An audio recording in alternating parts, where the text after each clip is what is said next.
கர்த்தர் இயேசு கிறிஸ்து நாமத்திலே உங்கள் அனைவருக்கும் வாழ்த்துக்கள். இந்த நாளுக்குண்டான உயிருள்ள வார்த்தை 2 சாமுவேல் 7:16. உன் வீடும் உன் ராஜ்யமும் என்றென்றைக்கும் உனக்கு முன்பாக ஸ்திரப்பட்டிருக்கும். உன் வீடும் உன் ராஜ்யமும் என்றென்றைக்கும் ஸ்திரப்பட்டிருக்கும். நீ வீட்டுக்குள்ளே வாழ்கிறவங்க பிள்ளைகள், உங்கள் குடும்பம் ஸ்திரப்பட்டிருக்கும், பலப்பட்டிருக்கும், உறுதிப்பட்டிருக்கும். அது சாதாவாக இருக்காது. உங்கள் வீடும் உங்கள் ராஜ்யமும் உறுதியாக இருக்கும். அதனால் உங்கள் மனதை உறுதிப்படுத்திக் கொள்ளுங்கள். உன் ஆத்துமா வாழ்வு போல நீ எல்லாவற்றையும் வாழ்ந்து சுகமாக இருப்பாய். உங்கள் வீட்டுக்குள்ளே இருக்கிற எல்லா காரியமே ஸ்ட்ராங்காக இருக்கும்.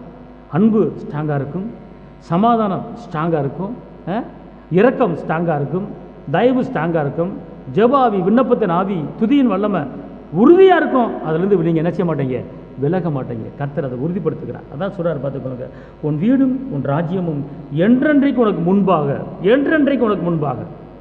இந்த உலகத்து முறையில் சகல நாட்களில் உங்களோட இருப்பேன் என்றென்றைக்கும். அது ஸ்திரப்பட்டு இருக்கும், அது உறுதியாக இருக்கும். உங்கள் குடும்பத்தில் அன்பு உறுதியாக இருக்குங்க. கணவன் மனைவி உறவில், பிள்ளைய உறவில் அன்பு உறுதியாக இருக்குங்க. உங்கள் குடும்பத்தில் சமாதானம் உறுதியாக இருக்குங்க. வந்தவண்ணமாக இல்லை, அன்பு சமாதானம் பெருகிட்டே போகும், ஸ்ட்ராங்காக இருக்கும். பார்த்துக்கொடுங்க. பிரிஞ்சு போகிறதுக்கு கர்த்தர் உங்களை இணைக்கலை. நீங்கள் உறுதியாக இருக்கிறதுக்கு கர்த்தர் உங்களை இணைச்சிருக்கிறார். அதனால் உங்களை தலைநிமிர பண்ணுகிற கர்த்தர் தலைநிமிர பண்ணுவார்.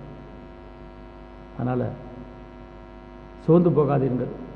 இந்த அன்பு நிலையான அன்பு இல்லை, இந்த சம நிலையான அன்பு இல்லை அப்படி நீங்கள் சொல்கிறீங்களா?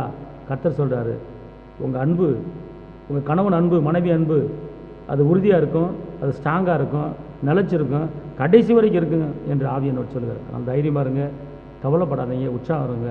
கர்த்தர் பெரிய காரியம் செய்வார். நான் உங்களுக்கு சுபிக்கிறேன். தகப்பனே இயேசுவே, இயேசு சிலுவையில் சிந்தின இரத்தத்தினாலே சமாதானத்தை கொடுத்துருக்கு. இரத்தத்தை சிந்தி நீங்கள் வாங்கி கொடுத்த அந்த சமாதானம் நிலைத்திருக்கும்படி, நீடித்திருக்கும்படி கிருபைதாங்க. மலை மேல் இருக்கிற பட்டணமில் உயர்த்துங்க தகப்பன். இந்த வார்த்தையை கேட்டுக்கொண்டிருக்கிற ஒவ்வொரு குடும்பத்தில் ஒரு பெரிய மாற்றம் உண்டாகும். ஆண்டவரை எல்லாமே உறுதிப்பட்டு இருக்க வேண்டும் ஐயா. இந்த குடும்பத்தில் எந்த காரியம் ஆண்டவர் உறுதி இல்லாமல் இருக்கிறது, எல்லா காரியமும் உறுதியாக இருக்கும்படி சொல்லுகிறேன், ஸ்ட்ராங்காக இருக்கும்படி சொல்லுகிறேன் தகப்பனே.